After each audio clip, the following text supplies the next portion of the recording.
Okay everybody, this is mooneydashcam. If you enjoy these videos, I would appreciate it if you would subscribe. Okay, so today we're going to be talking about Richard Angelo, also known as the Angel of Death. We're going to be driving to the hospital where he committed most of his crimes. Alright, so his early life wasn't really that interesting, so we'll skip ahead. He graduates college in 1985, and he worked at 2 hospitals on Long Island before he moved to Florida with his parents. Then he moved back to Long Island alone, and then 3 months after that, he got a job at Good Samaritan Hospital, a nursing job at Good Samaritan Hospital. And wow, this Porsche is loud in front of me. So he gets a job there. He ends up having the graveyard shift in the intensive care unit, which is kind of a crazy job. I don't remember the exact times, but it was either 7 p.m. to 11 a.m.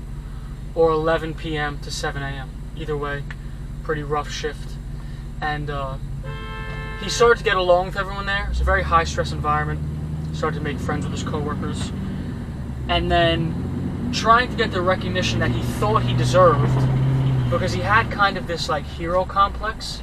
He was a volunteer fireman before he was a nursing student. All he wanted to be was a hero. So trying to get the recognition he thought he deserved, he came up with a plan. His great plan was to inject drugs into his patients, bringing them to the brink of death, so then he could be the hero to save them. Obviously kind of ridiculous, since you're going to kill someone to try and be the hero to save them. You're also the one trying to kill them, you know? The drugs that he was injecting were paralyzing drugs called Pavilon and Anectine. I'm not a doctor, could be pronouncing those wrong. As he injected them, he would often tell them that it was something to make them feel better, when in reality, in a few minutes, they'd begin to feel numb, and it would be hard to breathe, and they couldn't really communicate with doctors. The amount of people he did this to is unclear, but it's believed to be about 40 people with 10 to 26 deaths, but it's hard to prove since they didn't exhume all the bodies that this happened to. Wow, everyone see that bird shit right there? Nice. Wash that away so you don't have to look at that.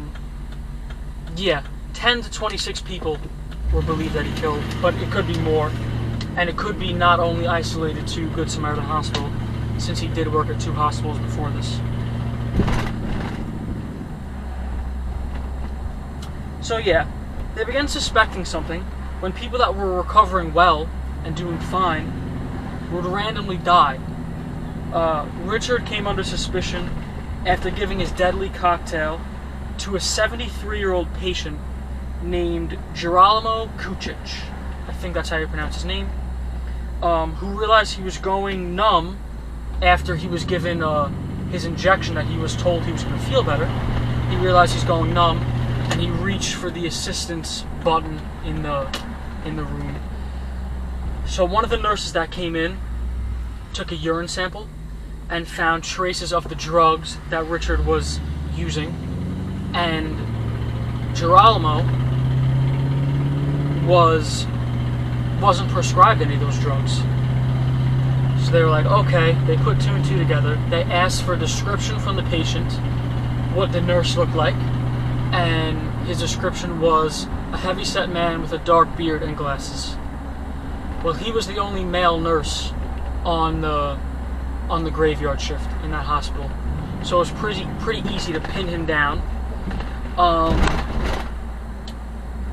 Yeah, so all the victims that were suspected that kind of had suspicious deaths, they went back and exhumed the bodies and did tests on all of them. 10 of the bodies that they tested came back positive for the drugs that he was putting in. So that's pretty much 10 confirmed deaths right there. Richard confessed on tape, but his lawyers were trying to claim that he had multiple personalities. He did pass a polygraph test.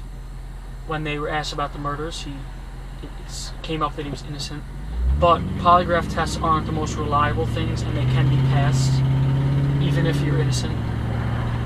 So the judge rejected that in court.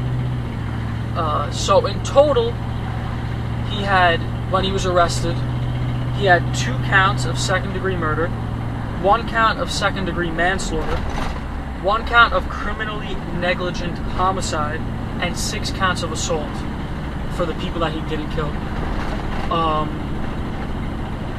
That comes with a 61-year sentence. Pretty crazy. 61 years.